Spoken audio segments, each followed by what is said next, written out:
Que vous soyez d'une chasteté transparente comme la glace, d'une pureté de neige, vous ne réussirez jamais à échapper à la calomnie, disait Shakespeare. Bon, mauvais, méchant, juste, chrétien, musulman, bouddhiste ou autre chose, on parlera toujours de vous. Vous n'y échapperez jamais. Et comme le disait Voltaire, la principale occupation c'est l'amour, la seconde c'est de médire, la troisième de dire des sottises. Mais ce samedi 23 mars de l'an de grâce 2013, nous n'allons pas dire des sottises. Madame, monsieur, bonjour, bienvenue à toutes et à tous à cette autre édition de votre magazine d'information, Le Monde en 60 minutes. Autre édition, autre affaire, autre actualité. Bien sûr, au cours de cette semaine qui s'achève, on a parlé de l'ex-chef d'État français Paul-Stéphane Nicolas Sarkozy qui a été mis en examen jeudi à Bordeaux pour abus de faiblesse à l'encontre de l'héritière de L'Oréal, Liliane Bettencourt, une décision intervenue après 5 ans d'enquête ayant même troublé sa présidence et alors qu'il n'excluait plus un retour en politique dans les jours à venir. À Chypre également, on parle de la paralysie par la crise financière. Chypre a cherché jeudi, sous la pression d'un ultimatum européen, à éviter coûte que coûte la ruine et la faillite de ses banques grâce à un plan B protégeant les petits épargnants, mais qui reste encore suspendu à l'aval des Européens. Au Mali, 1 an après le coup d'État militaire, le pays est à la dérive. Il y a tout juste 1 an, c'était précisément le 22 mars 2012, le Mali était le théâtre d'un inattendu coup d'État. Le capitaine Moussa Aya Sanogo, à la tête d'une jeune militaire, renversait le président Amadou Toumani Touré. 1 an après le capitaine Sanogo, et les hommes du camp de Kati sont toujours là et interviennent dans la région politique de la transition. Comment expliquer cette situation? C'est notre grande interrogation. Et puis toujours en France, Airbus a signé le plus gros contrat de l'aéronautique avec la compagnie aérienne indonésienne Lion Air, évalué à plus de 18 milliards d'euros pour une commande de 234 Airbus A320. Et puis au cours de cette semaine également qui s'achève, le cardinal Bergoglio est pleinement devenu pape mardi matin au cours d'une messe d'inauguration très codifiée. 200 000 fidèles ont assisté à la messe d'inauguration du pape François. Tous ces sujets et bien d'autres seront bien sûr étayés et expliqués dans la première partie de votre magazine d'information, cette première partie qui est réservée au reportage. Et bien sûr, plus tard, après le reportage, nous allons ensemble lire quelques colonnes des journaux internationaux qui ont paru au cours de cette semaine qui s'achève. Madame, monsieur, encore bienvenue à toutes et à tous à cette autre édition de votre magazine d'information, Le Monde en 60 minutes. Voici la première partie. Elle est réservée au reportage.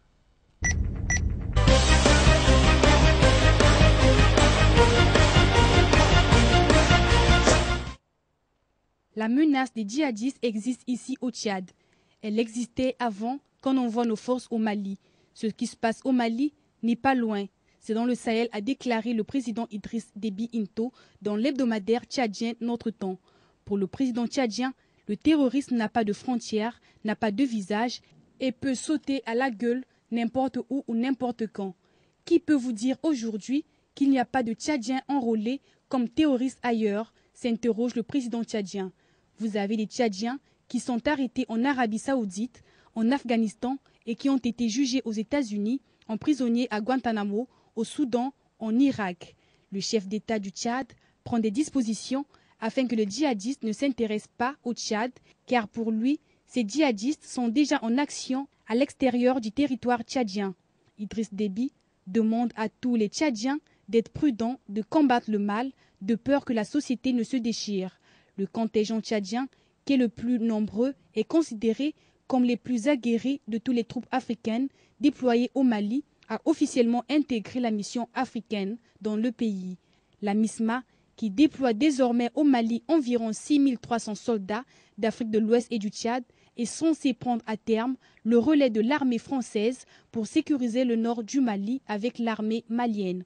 Il faut dire que le président tchadien avait engagé 2000 soldats de son pays au Mali pour justifier son intervention.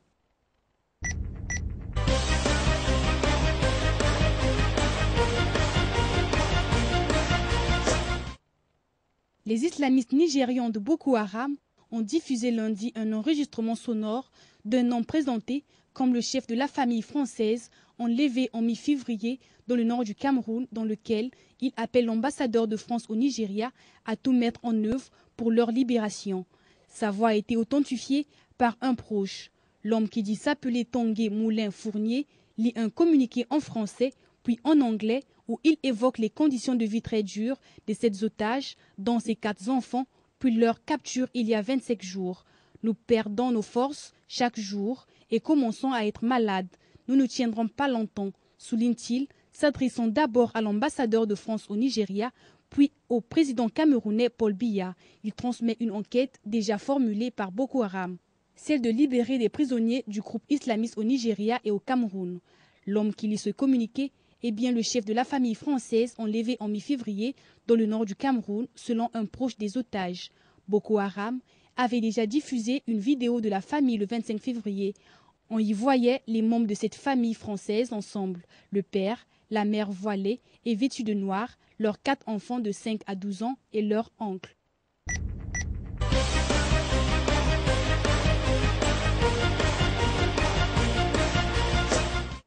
L'ancien président français Nicolas Sarkozy a effectué mardi une visite de quelques heures à Tripoli et Benghazi, le jour du 2e anniversaire du début de l'intervention internationale contre le régime dans le conflit en Libye.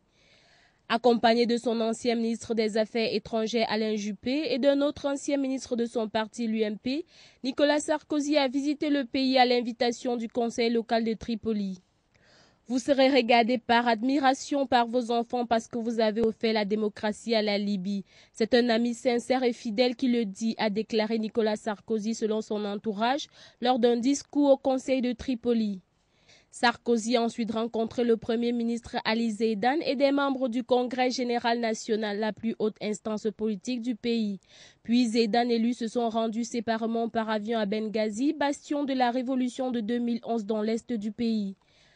Alain Juppé a inauguré à Benghazi un monument commémorant une attaque de l'aviation française contre un convoi des forces du régime qui était aux portes de la ville. Ali Zeidan a expliqué que Nicolas Sarkozy devait donner un discours à Benghazi, mais qu'en se rendant dans un stade d'un club de football, la foule a entouré sa voiture et certains sont même montés sur le toit de sa voiture.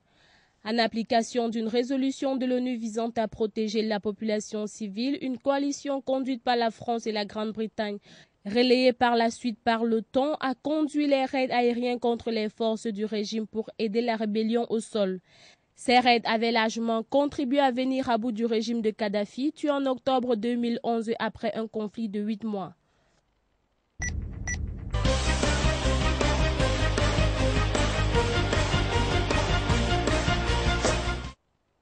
La messe d'installation du premier pape venu d'Amérique a eu lieu à la place Saint-Pierre au Vatican mardi 19 mars, jour de la Saint-Joseph, patron de l'Église catholique. À son arrivée en pape mobile, le pape François a salué les 200 000 fidèles et officiels dans ce haut lieu du catholicisme. De nombreux dignitaires, têtes couronnées et chefs d'État ont assisté à la messe. Plusieurs dirigeants d'Amérique latine où vivent désormais 40% des catholiques étaient présents, notamment la présidente du Brésil Dilma Rousseff, son homologue mexicain Enrique Peña Nieto et la présidente de l'Argentine, le pays natal du pape Cristina Kirchner. Était également présente à la place Saint-Pierre la chancelière allemande Angela Merkel, le premier ministre français Jean-Marc Ayrault et son homologue espagnol Mariano Rajoy. Lors de son homélie, le pape a appelé les fidèles à protéger toute créature de Dieu et fait preuve de tendresse. Le vrai pouvoir d'un pontife est le service. Il doit regarder vers le service humble, concret, a déclaré le pape argentin, alors que le gouvernement de l'Église, la curie roumaine, mis en cause dans divers scandales, a été très critiqué pendant le conclave. Le 266e pape de l'histoire a beaucoup insisté dans ce discours, donnant les orientations de son pontificat sur la proximité avec les pauvres, les plus faibles et les personnes âgées. Avec plus d'1 milliard de fidèles dans le monde, l'Église catholique se trouve aujourd'hui face à une série de problèmes, entre autres l'opacité et l'intrigue dans la curie romaine, mais aussi la chute des vocations religieuses, la demande des réformes sur les questions des mœurs, notamment le célibat des prêtres, l'union homosexuelle, le scandale des abus pédophiles au sein du clergé, persécution des chrétiens et menaces islamistes.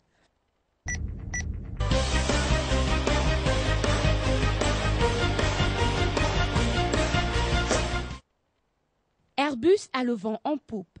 L'avionneur européen a signé son plus gros contrat en termes de montant avec la compagnie indonésienne Abaku Lion Air. Le montant de la commande atteint 18,4 milliards d'euros et constitue le plus gros contrat de l'aviation civile d'Airbus en montant selon l'Élysée. Il s'agit d'une commande ferme, ajoute le gouvernement. Au centre d'une rencontre lundi matin à l'Élysée entre François Hollande et le président directeur général d'Airbus Fabrice Brégier, le contrat représente 5 000 emplois en France sur 10 ans selon la présidence de la République. La commande se compose de 109 avions A320 Neo, future version plus écologique de l'appareil, 65 avions A321 Neo et 60 avions A320, le modèle actuel, a précisé l'Élysée. Les avions Neo doivent être livrés à partir de 2016 et les modèles classiques à partir de 2014. C'est un contrat exemplaire de la réussite de la filière aéronautique et exemplaire de ce que nous voulons faire ensemble, a commenté l'Élysée. Au-delà de la taille astronomique de cette commande, elle permet à Airbus de séduire un nouveau client, Lion Air, étant jusqu'ici un client exclusif de l'américain Boeing. L'aviation de masse est un phénomène neuf dans l'immense archipel indonésien de 240 millions d'habitants, mais le nouveau géant de l'Asie du Sud a rattrapé son retard à grands pas, au point de devenir la nouvelle frontière de l'industrie aéronautique mondiale convoitée par Boeing et Airbus.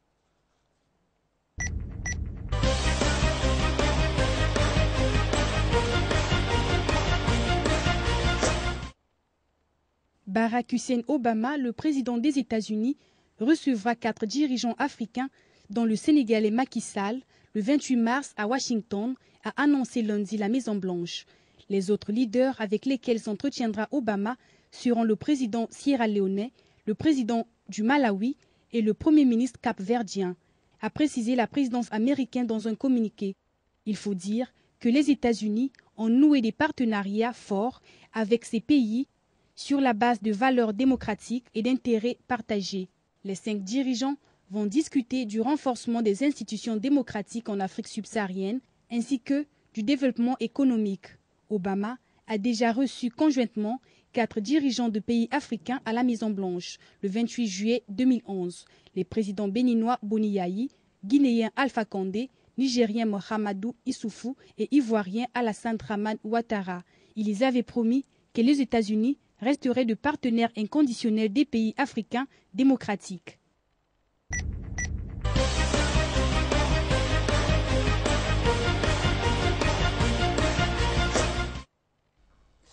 La nourriture de l'esprit, c'est l'information. Quand cette information manque, on parle de constipation mentale. Par conséquent, on s'accroche aux rumeurs à un langage ordurier, cartésard et bien d'autres choses qu'on ne saurait citer ici. Mais au cours de chaque semaine, pour ne pas dire chaque samedi, nous venons vous donner l'information, la bonne information, la vraie information pour que vous puissiez vraiment être informé. Peut-être parce qu'au cours de la semaine qui s'achève ou peut-être au cours de la semaine, vous avez été très occupé.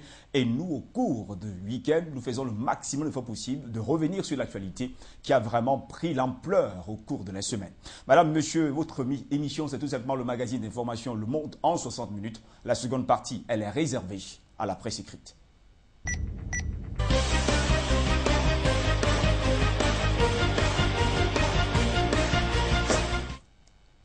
Et nous allons commencer par la journée de lundi avec le journal catholique français La Croix qui est allé dans les bidonvilles du pape François. L'envoyé spécial du quotidien avait rencontré des prêtres et des laïcs engagés dans les quartiers pauvres et soutenus par le pape lorsqu'il était archevêque de Buenos Aires. L'Est éclair nous disait que c'est les Aubois qui attendent du pape, ce que les Aubois attendent du pape. Satisfait du choix porté sur Jorge Mario Bergoglio, les chrétiens du département portaient un grand regard bienveillant sur le nouveau pape qui a célébré son premier Angélus dimanche dernier.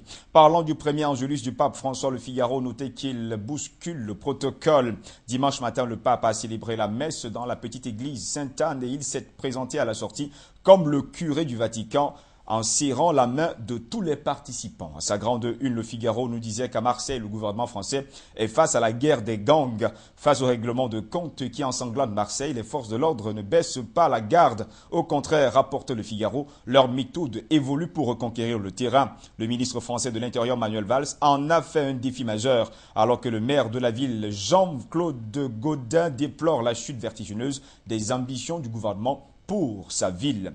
Qui pour parler de Marseille comme la Marseillaise qui titrait lundi « Tous unis contre la haine ». Des milliers de personnes de toutes confessions ont rendu hommage aux victimes de Mohamed Merah en présence de François Hollande, écrivait le journal lundi. Sujet repris par La Voix du Nord. Un an après affaire Merah, Hollande promet la vérité, pouvait-on lire à la une du journal lillois qui nous disait que le président de la France s'est rendu dimanche à une marche blanche à Toulouse en hommage aux victimes de Mohamed Merah, le tueur au scooter. Aux parents des 7 victimes, le chef de l'État français a promis des réponses sur les zones d'ombre de cette enquête.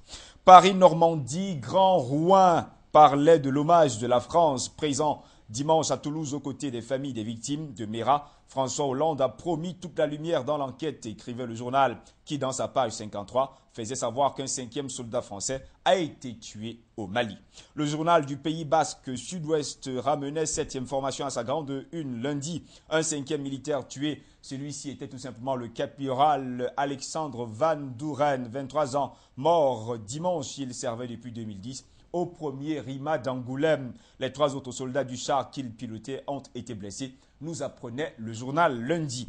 Charente Libre parlait du lourd tribut du 1er RIMA au Mali. Le journal notait que le caporal du 1er RIMA, Alexandre Van Douren, qui était âgé de 23 ans, a trouvé la mort samedi au Mali. Selon ce quotidien, le véhicule blindé qu'il conduisait a sauté sur un engin explosif. Les 3 autres membres de l'équipage ont été blessés. Le journal indiquait que c'est le 5e soldat français tué en opération.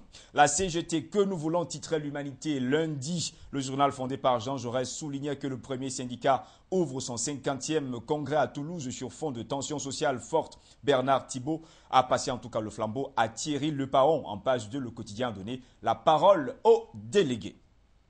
À Toulouse, justement, la dépêche du midi nous disait qu'un nouveau leader pour la CGT prendra les rênes du syndicat après le congrès. Le quotidien toulousain nous parlait du congrès du changement. À lire également en pages 2 et 3, on pouvait voir l'interview de Georges Ségui. La dépêche du midi n'avait pas manqué à la marche blanche et au discours présidentiel un an après les attentats perpétrés par Mohamed Merah. Le quotidien français de l'économie, Les Échos, nous disait que c'est la stupeur à Chypre. L'Europe veut taxer les dépôts bancaires. Les ministres des Finances de la zone euro n'étaient jamais allés aussi loin. Leur plan de sauvetage de Chypre prévoit moyennant 10 milliards d'euros de taxer 5,8 milliards sur les quelques 70 milliards de dépôts, dont la moitié environ appartiennent à des non-résidents. Les Échos indiquaient que cela a provoqué la consternation parmi les déposants chypriotes pris de court et qui ont tenté immédiatement de retirer leur épargne. En toile de fond, ces contreparties évitent à Chypre un endettement insoutenable. Elles constituent aussi une sanction contre ce contre offshore qui continue d'entourer ses relations avec la Russie d'une grande opacité. Pour beaucoup d'économistes, les ministres des Finances créent une situation dangereuse. Personne ne peut évaluer précisément les conséquences. Évaluer les conséquences, notait Les Échos lundi. Et puis le quotidien de la Réunion de l'Océan Indien dans son dossier du jour s'était intéressé aux employés communaux et surtout les titularisations au point mort. À ce propos, le journal s'interrogeait traitement social du chômage ou clientélisme. Le journal apprenait que, avec seulement 30% des titulaires, les mairies réunionnaises détiennent le record de France de la précarité de l'emploi. En Belgique, Le Soir titrait Diplomatie belge, la grande réforme. Le quotidien belge indiquait que dimanche après-midi, le ministre belge des Affaires étrangères, Didier Reynders, a quitté la Birmanie où il a scellé la reprise des relations politiques et diplomatiques entre la Belgique et la Birmanie. Il prévoit, selon ce que rapportaient nos confrères, lundi, de nommer un consul honoraire à Rangoon. Toujours en Belgique, le quotidien de Namur-Luxembourg, Dernière Heure, nous affirmait que le cerveau de Gelder a été dévoilé. Le journal faisait savoir pourquoi il n'est pas normal. Selon Dernière Heure, Kim de Geller n'a pas un cerveau normal. En tout cas, c'est ce qui ressortait du SPECT scan présenté vendredi en audience. C'est la première fois que de telles images sont utilisées lors d'un procès d'assises. La question principale étant: quelle conclusion peut-on en tirer? Pour la défense, écrivait le journal, elle montre clairement que De Gelder est malade. En Suisse, le journal Le Matin revenait sur l'affaire de la Suissesse violée et nous affirma que les suspects sont devant les juges. 6 hommes poursuivis pour viol collectif d'une touriste suisse en Inde devait comparaître lundi devant le tribunal du centre du pays. Au Canada, le journal de Montréal nous disait que Danny Provincial a été arrêté après avoir parlementé avec les policiers. Danny Provincial est l'un des 2 détenus évadés à la prison de Saint-Jérôme, d'où la une du journal. Le fugitif est arrêté. L'homme de 33 ans qui s'était évadé dimanche après-midi a été arrêté tôt lundi, peu après minuit.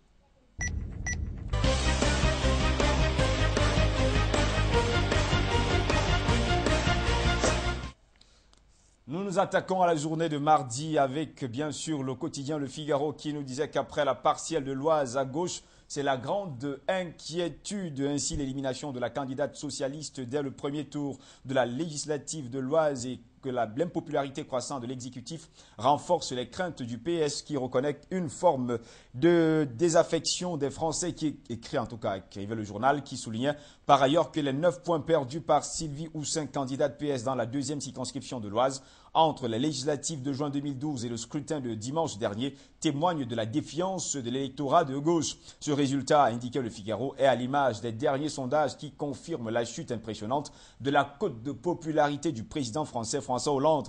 À l'Élysée, on concède que la politique engagée peut susciter l'incompréhension des Français. Le quotidien français notait que le résultat de l'Oise a semé l'inquiétude au siège du PS où le climat est morose. Cette partielle est un signal fort qu'il faut absolument analyser, estimait un responsable socialiste rencontré par le quotidien français Le Figaro. En page 7, Le Figaro nous apprenait que l'ex-président français Paul-Stéphane Nicolas Sarkozy a fait une visite surprise à Benghazi en Libye. En page 16, parlant du budget de la défense, l'ancien Premier ministre François Fillon a écrit une lettre ouverte à François Hollande qu'on pouvait trouver en page 16 du Figaro. En page 2, le même quotidien nous apprenait que le président américain Barack Hussein Obama tentait une nouvelle approche pour relancer le processus de paix au Moyen-Orient. L'autre grand sujet qui intéressait Le Figaro mardi, c'est le sauvetage de Chypre qui tourne au fiasco. À ce propos, le journal français nous disait que le Parlement chypriote doit se prononcer mardi sur le plan de sauvetage qui comprenait une taxe sur les comptes bancaires, mais les épargnants en colère refusent d'être les cobayes de l'Union européenne. Et bien sûr, c'est un sujet que vous pouviez trouver en page 20-21, surtout l'éditorial. L'Écho, le journal de Haute-Vienne, pensait que cette taxe à Chypre est injuste et dangereuse. Ainsi, le journal écrivait la taxe sur les dépôts bancaires à Chypre, prévue dans le cadre d'un plan de sauvetage, pourrait sonner le glas de l'économie chypriote. Conséquence immédiate, des millions d'euros ont déjà été retirés au guichet automatique. Le quotidien de Rennes, Ouest France, qui a pour devise justice et liberté, nous faisait comprendre que taxer les dépôts bancaires, c'est provoquer le tollé général, comme vous le voyez à la grande une de ce journal. La bonne nouvelle pour l'Ouest, ce sont les ventes d'Airbus 234 avions A320 et A321, soit 16,4 milliards d'euros. La commande de l'Indonésien Lion Air à l'avionneur Airbus bat tous les records selon Ouest France. Elle va permettre de créer 5000 emplois en 10 ans en France. Le journal du Pays Basque Sud-Ouest, autre Sud-Ouest bien sûr, nous donnait les secrets d'un vol gagnant. Le quotidien bordelais indiquait qu'en signant lundi avec une compagnie indonésienne, le plus gros contrat de l'histoire de l'aéronautique, l'avionneur européen démontre sa belle santé. Pour le progrès de Fécamp, autre journal français, Airbus fait briller la Normandie. Pour ce quotidien, le contrat géant signé lundi par Airbus devrait générer de fortes opportunités pour l'industrie de Haute-Normandie. Presse Océan nous affirmait mardi, et cela se confirmait, que la Loire-Atlantique dit merci à Airbus. Les usines de Saint-Nazaire et Bourguenais réalisent une partie de l'A320 dont une compagnie indonésienne vient de commander 234 Airbus. Des milliers d'emplois sont en vue. Grâce à ce gros contrat, eh bien, la Nouvelle République affirmait mardi que Airbus est une superstar. Le journal notait que Airbus a décroché le plus gros contrat de l'histoire aéronautique de 234 A320 et A321 avec la compagnie indonésienne Lion Air. Pour le Havre Presse, Aircel rayonne parce que le contrat décroché par Airbus pourrait profiter à Aircel. L'usine de Gonfreville est en course pour les motorisations des avions.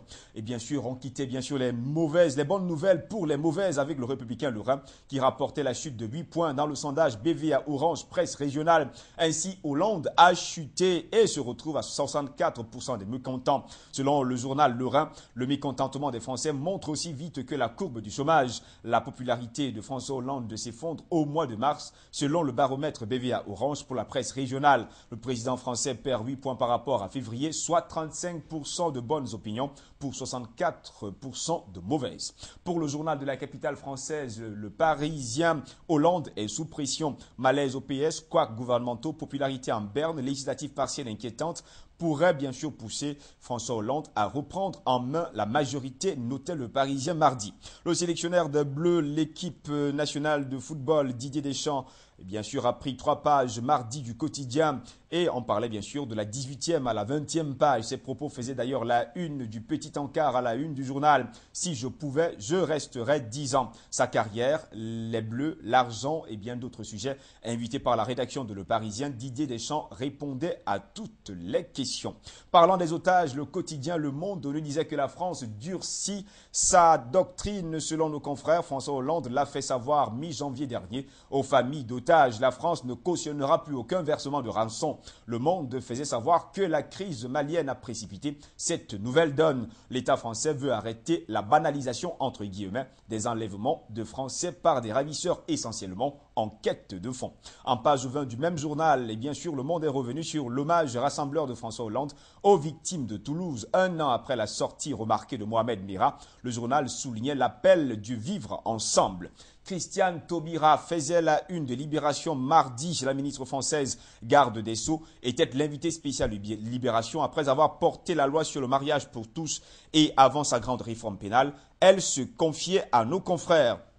Dans l'arène, je sabre, comme vous pouvez le voir à la grande une de ce journal, c'était ses propos. Le quotidien de la Réunion et de l'océan Indien indiquait que les Jeux des îles sont dans le flou. Prévu en 2015 à la Réunion, rien n'est fait jusqu'à l'heure actuelle. Réunion reportée, budget à revoir et bien d'autres couacs encore. À 2 ans du coup d'envoi de la compétition sportive des îles de l'océan Indien, le journal notait que les ligues et les comités s'inquiètent. En Guadeloupe, le quotidien France Antilles, parlant de municipal, nous apprenait que ça s'échauffe déjà. Pour cause, il y a ceux qui se sont déjà déclarés, ceux qui pensent fortement à le faire et ceux qui cachent à peine leur objectif. À 1 an des élections municipales, le tour des candidats potentiels était dans les colonnes du journal. Au Luxembourg, le quotidien nous disait que des dizaines de milliers de fidèles et le Gotha des dirigeants du monde sont attendus mardi. Enfin, ils étaient attendus mardi. Place Saint-Pierre où le pape François Ier, premier souverain pontife du continent américain, donnait le ton de son pontificat lors de sa messe inaugurale, messe qui, pour le quotidien,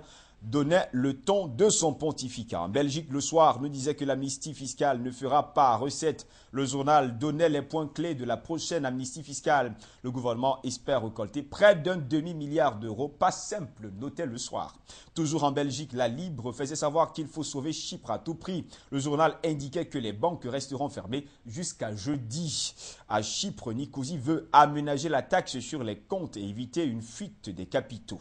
L'interview exclusive du cardinal Daniel, c'est dans les pages 20 jusqu'à 23. Depuis son élection, le pape François ne cesse de surprendre au Vatican. Son discours simple, libre, humble, spontané, teinté d'humour, tout autant que ses gestes inédits qu'il pose étonnent un grand nombre d'observateurs, dont le cardinal Daniel, ce qui s'est confié à nos confrères de la Libre Belgique mardi dernier.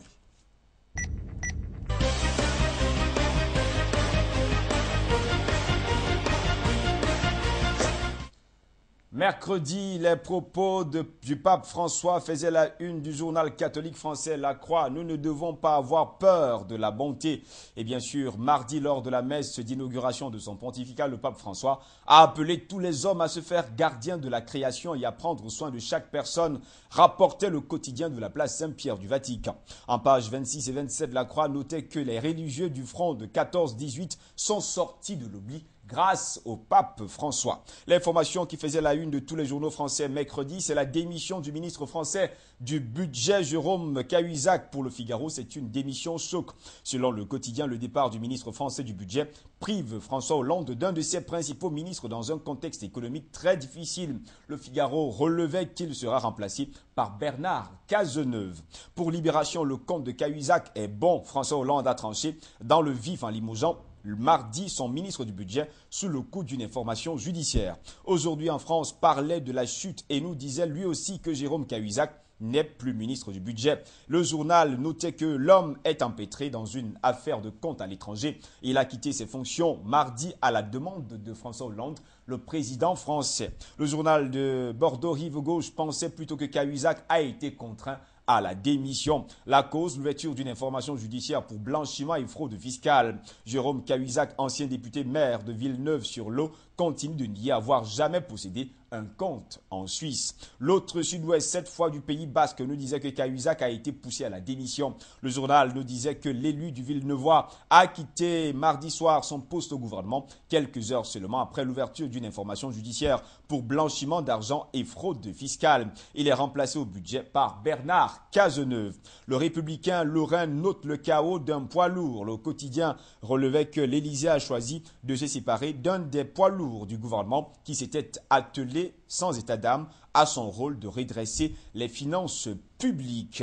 Même les Échos, le quotidien français de l'économie, n'a pas laissé passer cette information. La une du journal disait tout aux lecteurs. Le départ forcé d'un des piliers du dispositif Hollande pour nos confrères, c'est un coup de tonnerre pour le gouvernement français. À la suite de l'ouverture mardi par le parquet de Paris d'une information judiciaire visant Jérôme Cahuzac sur un possible compte en Suisse et pour blanchiment de fraude fiscale, le ministre du Budget a démissionné en fin de journée tout en réaffirmant son innocence. Écrivaient les Échos qui relevaient que François Hollande a annoncé son remplacement par Bernard Cazeneuve, lui-même suppléé aux affaires européennes par Thierry Repentin. Le départ de Jérôme Cahuzac, qui était un élément clé du dispositif Hollande, va affaiblir le gouvernement en pleine négociation avec la Commission européenne pour obtenir un délai sur la réduction du déficit public à 3% du PIB.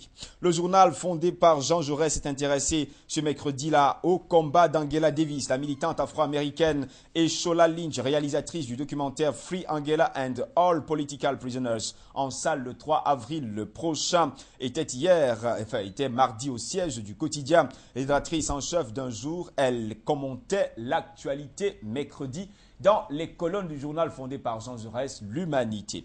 En page 2, L'Humanité se souvenait de l'Irak 10 ans après. L'Humanité notait les désastres d'une guerre. Le 19 mars 2003, George Walker Bush envahissait le pays en violation des règles de l'ONU. Le pays ne s'en remet toujours pas. Et bien sûr, jusque-là, l'Humanité nous faisait comprendre que George Bush a carrément dévasté l'Irak. Un autre pays qui allait mal, bien sûr, cette fois c'était Chypre et dont le sauvetage est sous haute tension. Le Monde faisait savoir que Nicosie doit ménager la Russie, l'Europe et les petits épargnants. Le quotidien de la Réunion et de l'océan Indien rapportait un détournement de 400 000 €, une escroquerie en famille. Selon le journal, un agent d'assurance avait détourné et blanchi l'argent de ses clients. Au total, 180 chèques auraient été émis entre 2008 et 2012. Le mari et les deux enfants ont également été placés en garde à vue. Et puis on restait toujours dans les îles, cette fois-ci avec le journal martiniquais France Antilles qui a fait un sondage sur le mariage pour tous mercredi. Selon ce sondage réalisé par l'Institut Louis Harris, 53% des Martiniquais sont contre le projet de loi tel qu'il sera soumis au Parlement. Dans les prochains jours, 11% se déclarent totalement pour. Un score assez différent en Guyane, pays de Christiane Taubira, ministre de la Justice. C'est donc le non-martiniquais, comme vous le voyez à la grande une du journal martiniquais France Antilles. Au Luxembourg, le quotidien nous disait que le Parlement chypriote rejette le plan de sauvetage européen pour l'île après la taxe sans précédent sur les dépôts bancaires qu'il incluait, plongeant le pays dans une grande incertitude. Ainsi, l'annonce du rejet a été accueillie par une énorme explosion de joie devant le Parlement où des milliers de manifestants s'étaient réunis pour dire non au texte. Chypre appartient à son peuple, un peuple uni ne sera jamais vaincu. Scandait la foule, rapportait le journal luxembourgeois mercredi dernier. En Belgique, le soir, nous avouons que la langue arabe gagne du terrain à Bruxelles. Près de 20% des Bruxellois parlent arabe, écrivait le journal. Mercredi, un résultat en forte croissance, alors que le français, l'anglais et le néerlandais fléchissent. Le soir, notez que le 3e opus du baromètre des langues réalisé par VUB a livré son verdict. La capitale est un melting pot linguistique avec 104 langues différentes pratiquées avec mention bien ou excellente. Le top 8 reste identique avec en tête le français suivi de l'anglais et du néerlandais. Et la langue arabe vient en 4e position et gagne du terrain. Au Canada, le journal de Montréal nous apprenait mercredi que l'une des plus importantes entreprises de génie au Québec a obtenu plus de 2 millions de dollars en argent comptant grâce à de fausses factures pour financer illégalement les partis politiques provinciaux et municipaux. Rosaire Soriol, la vice-présidente de la firme de génie conseil des Sceaux, était responsable de ce stratagème. C'était à lire en tout cas dans les colonnes du journal canadien, le Journal de Montréal.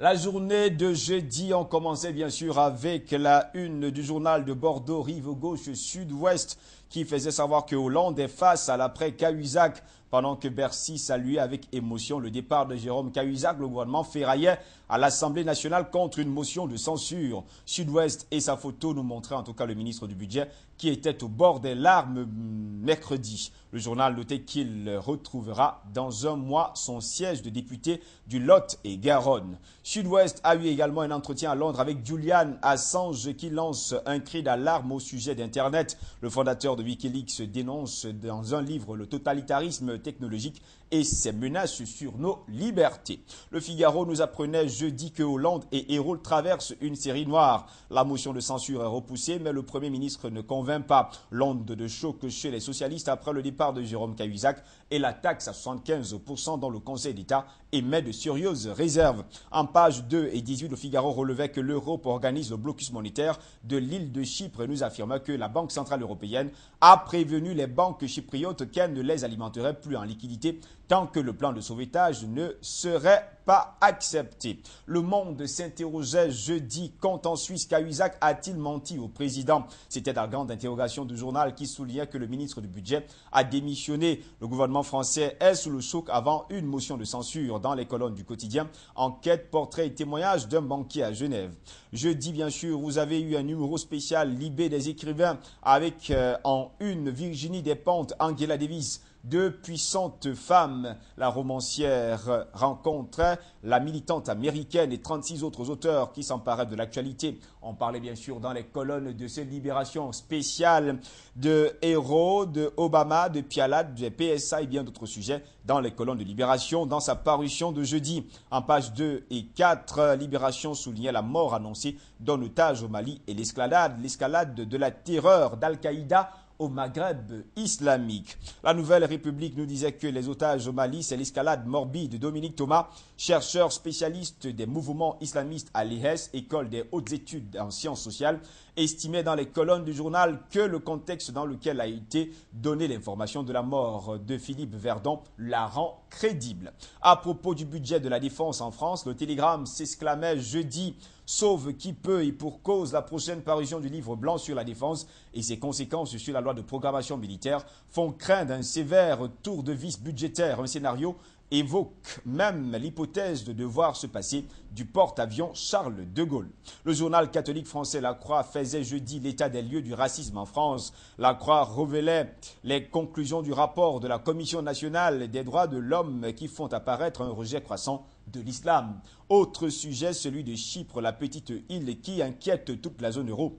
Et le journal fondé par Jean Jaurès, l'Humanité, indiquait que la précarité énergétique tue. Le journal notait qu'un homme est mort de froid à l'électricité coupée en décembre dernier. Sa famille veut comprendre pourquoi. L'Humanité faisait un retour sur un drame qui ne doit rien à la fatalité entre la privatisation du marché de l'énergie en 2004 et l'explosion de la misère. Les coupures ont été multipliées par 10, écrivait le quotidien. En fait, c'est pour dire tout simplement que ce n'est pas seulement en Afrique où on remarque les coupures de lumière, des coupures d'électricité, même en France, c'est le cas. Le journal de la capitale française, le Parisien, parlait jeudi en tout cas, des halls d'immeubles qui sont occupés et notait l'insupportable impunité. Le quotidien indiquait que malgré une loi en 2003 et de rares interpellations, rien n'est vraiment changé dans les immeubles dont les halls sont squattés par des jeunes désœuvrés, parfois agressifs. Le quotidien virait au cauchemar. En tout cas, le quotidien des hommes et des femmes vire au cauchemar. Le Parisien notait également le grand retour du French Cancan avec son show modernisé. Le Palace remet le French Cancan sur le devant de la scène 150 ans après son apparition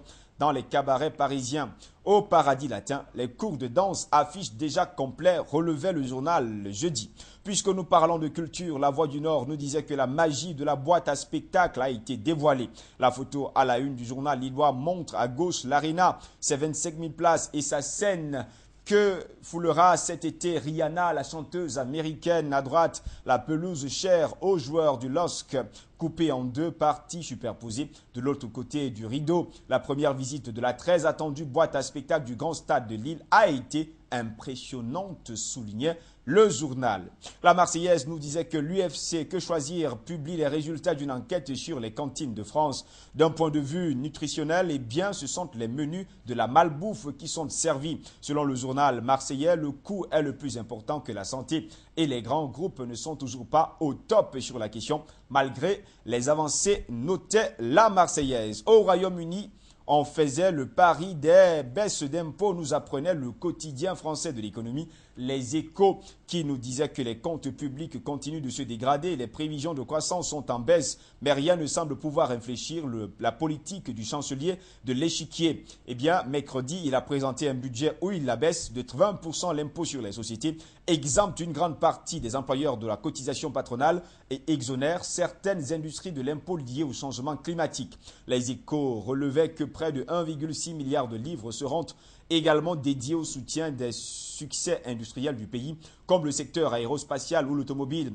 Un très gros effort est consenti pour développer l'immobilier. L'État va garantir plus de 133 milliards de livres sterling d'emprunt. Et alors que plusieurs pays européens, dont la France, introduisent une taxe sur les transactions financières qui touchera les actions, Londres abolit son fameux droit de timbre pour les entreprises de croissance, notamment celles cotées sur l'AIM, son marché moins réglementé. Enfin, le gouvernement Cameron a demandé que la Banque d'Angleterre se dote de dépôts monétaires non conventionnels et l'incite à davantage d'activisme. Le quotidien de la Réunion et de l'océan Indien, parlant de la semaine de 4 jours et demi, vous disait jeudi ce qui attend votre enfant à la rentrée prochaine. Le journal indiquait que 4 communes appliqueront la réforme dès août prochain. 3 hésitent encore et le reste se prépare pour 2014. Le journal martiniquais France Antilles s'exclamait ce jeudi-là. Plus de prise en charge au service des urgences du centre hospitalier de Mango-Vilsaint à compter de jeudi. Une décision qui, selon le journal, est loin de faire l'unanimité. Silence, bien sûr, on ferme. La bonne nouvelle que rapportait France Antilles jeudi, c'est qu'il y a du neuf chez les pompiers. Nouvelle caserne, nouveaux véhicules de secours, nouvel état-major et bien d'autres nouvelles choses encore. Les personnels des services départementaux d'incendie et de secours voient un peu moins muge. En Belgique, la Libre nous disait que l'armée belge est démunie face à ces extrémistes. Elle a identifié 16 salafistes et 39 sympathisants d'extrême droite, mais ne peut pas les écarter. La Libre relevait également que c'est la fuite des cerveaux dans les cabinets ministériels, voilà signe de la mauvaise ambiance au sein de l'olivier de recasage. Le recasage des chefs de cabinet a commencé alors qu'on vote en 2014. Au Luxembourg, le quotidien nous disait qu'un plan B est attendu jeudi. Les banques, elles, seront fermées encore 5 jours selon le journal luxembourgeois. Les dirigeants chypriotes se sont prononcés déjà jeudi sur un plan B destiné à empêcher une faillite de l'île après le rejet par le Parlement d'un plan d'aide européen prévoyant une taxe sur les dépôts bancaires dans un pays en plein marasme où les banques sont fermées pour encore au moins 5 jours. En Suisse, la Tribune de Genève conseille aux parents de poser leur smartphone. Selon le quotidien suisse, la cyberdépendance ne touche pas que les enfants et les ados accros aux jeux en ligne. Les parents aussi peuvent avoir de la peine à poser leur smartphone et passer complètement à côté de leurs enfants, comme la photo à la grande une de la Tribune de Genève dans sa parution de jeudi dernier.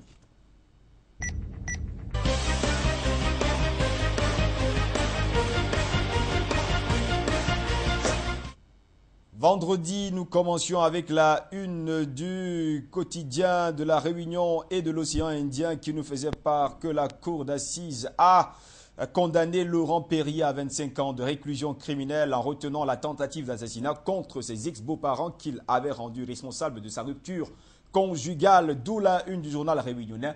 25 ans pour le sabreur possessif.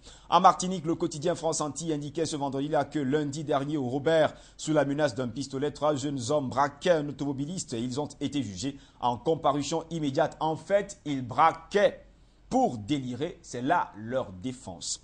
Au Luxembourg, le quotidien nous apprenait que le ministre de la Justice, François Biltgen, a présenté lors d'une conférence de presse le 21 mars le nouveau projet de loi relatif à la nationalité luxembourgeoise tel qu'il a été adopté par le gouvernement en conseil en date du 13 mars 2013. Selon le journal, François Biltgen a expliqué que le nouveau projet est le résultat du rapport d'évaluation effectué par le ministère de la Justice sur la loi du 23 octobre 2008, le débat public qu'il avait lancé en septembre 2012 et le débat de consultation à la Chambre des députés en date du 31 janvier 2013. S'y ajoute que le gouvernement luxembourgeois ratifie par le même projet de loi la Convention européenne sur la nationalité STE numéro 166 que le Grand-Duché a signé en date du 26 mai 2008.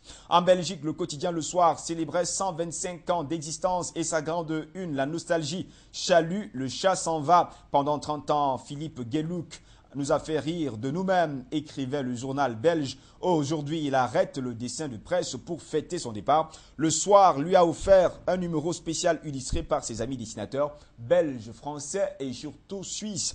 Ensuite, justement, avec la Tribune de Genève qui revient sur l'affaire Armstrong avec Tyler Hamilton qui raconte le dopage au Tour de Suisse. Ancien lieutenant de Lance Armstrong sur US Postal, le cycliste Tyler Hamilton a coécrit La course secrète, livre qui est sorti vendredi en Suisse. Il y raconte notamment la tricherie au Tour de Suisse en 2001. Le journal nous apprenait que ce dernier, hanté par son passé de tricheur, a décidé de vider son sac en mai 2011 face à l'agence antidopage USADA. Au Canada, le journal de Montréal est revenu vendredi sur l'évasion de Saint-Jérôme et parle d'un trip de Superman. Benjamin Hudon Barbeau s'est confié pour la première fois à nos confrères depuis son évasion. Ses propos: je me sentais bien au bout de la corde. Au moment où il franchissait les barbelés de la prison Saint-Jérôme, accroché à une corde sous un hélicoptère, Benjamin Hudon Barbeau se sentait comme un véritable super-héros.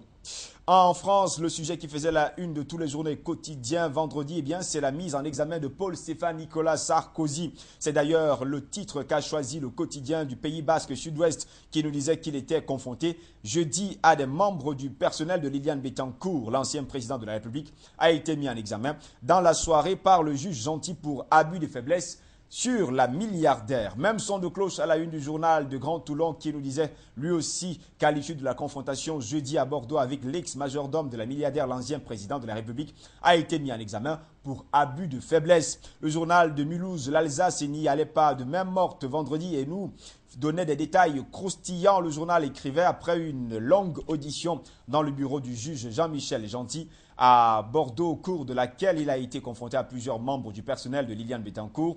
Nicolas Sarkozy a été mis en examen pour abus de faiblesse. Les faits qui auraient été commis en février 2007 et courant 2007 au préjudice de Mme Liliane Bettencourt-Schuller, a précisé le parquet de Bordeaux dans un communiqué. Le quotidien relevait que les 3 magistrats qui ont auditionné Nicolas Sarkozy, les juges d'instruction Jean-Michel Gentil, Cécile Ramonabio et Valérie Noël, soupçonnent déjà l'ancien chef d'État de financement illégal de sa campagne électorale de 2007. C'est le témoignage de Claire Thibault, ex-comptable de Liliane Bettencourt, affirmant avoir remis une enveloppe de 150 000 € à Éric Woerth début 2007 qui avait lancé les magistrats sur la piste de Nicolas Sarkozy en 2010. Même Libération a ramené cette information à sa une vendredi sans faire de commentaires.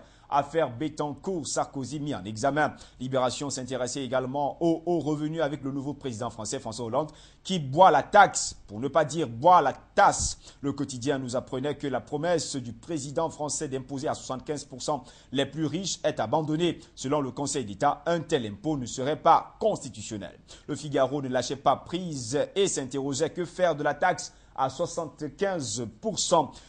Élaborer un nouvel impôt sur les hauts revenus qui ne soit pas jugé confiscatoire tient du casse-tête pour le gouvernement français, écrivait le journal vendredi qui indiquait que les socialistes se heurtent à un mur.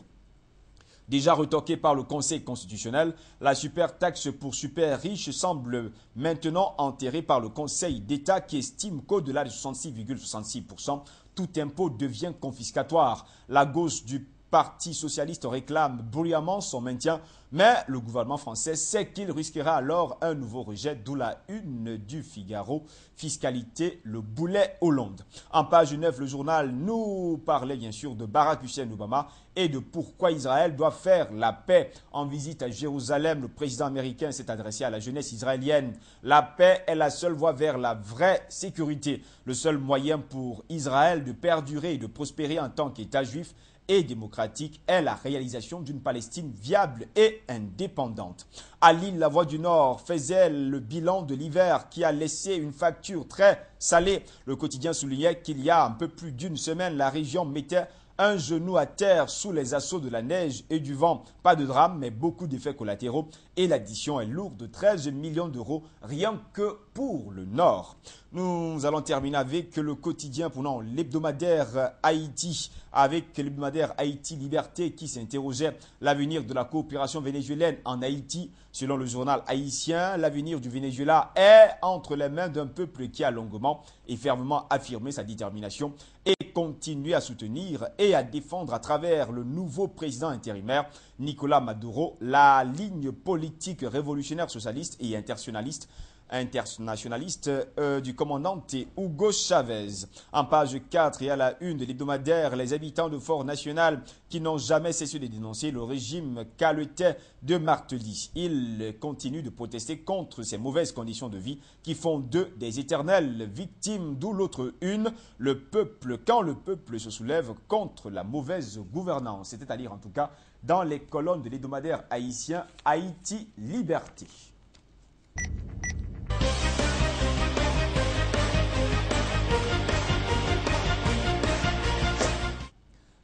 Voilà, madame, monsieur, c'est ici que s'achève cette autre édition de votre magazine d'information Le Monde dans 60 minutes. Que retenir, bien sûr, de cette édition? Tout simplement que Paul Stéphane Nicolas Sarkozy est mis en examen depuis jeudi à Bordeaux pour abus de faiblesse à l'encontre de l'héritière de L'Oréal, Liliane Bettencourt. Une décision intervenue après 5 ans d'enquête ayant troublé sa présidence et alors qu'il n'excluait plus un retour en politique dans les tout prochains jours. Et puis on parlait également de Chypre avec, il faut le dire, la paralysie par la crise financière. Chypre a cherché jeudi sous la pression d'un ultimatum européen à éviter coûte que coûte la ruine et la faillite de ses banques grâce à un plan B protégeant les petits épargnants, mais qui reste aujourd'hui suspendu à l'aval des Européens. Et puis on a également parlé du Mali. 1 an après le coup d'État, le pays est toujours à la dérive. Il y a tout juste 1 an, précisément le 22 mars 2012, le Mali était le théâtre d'un inattendu coup d'État. Le capitaine Ayamoussa Sanogo, à la tête d'une jeune militaire, renversait le président Amadou Toumani Touré. 1 an après le capitaine Sanogo, et les hommes du camp de Kati sont toujours là et interviennent dans la région politique de la transition. Comment expliquer cette situation? En tout cas, c'est notre grande interrogation. Airbus a également signé au cours de cette semaine et qui s'achève le plus gros contrat de l'aéronautique avec la compagnie aérienne indonésienne Lion Air, évalué à plus de 18 milliards d'euros pour une commande de 234 Airbus A320 et A321. Et puis au cours de cette semaine, précisément c'était mardi dernier, le cardinal Bergoglio est pleinement devenu pape. Mardi matin, au cours d'une messe d'inauguration très codifiée, 200 000 fidèles ont assisté à la messe d'inauguration du pape François, et sans oublier qu'il y avait plusieurs chefs d'État du monde, sans oublier bien sûr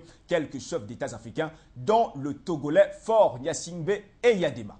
Madame, monsieur, c'est ici que s'achève cette autre édition de votre magazine d'information Le Monde en 60 minutes. Au plaisir de vous retrouver prochainement pour une nouvelle édition. Restez sur Afrique Média. L'information est en continu sur notre chaîne. Bonne journée à toutes et à tous et surtout, bon week-end. Au revoir.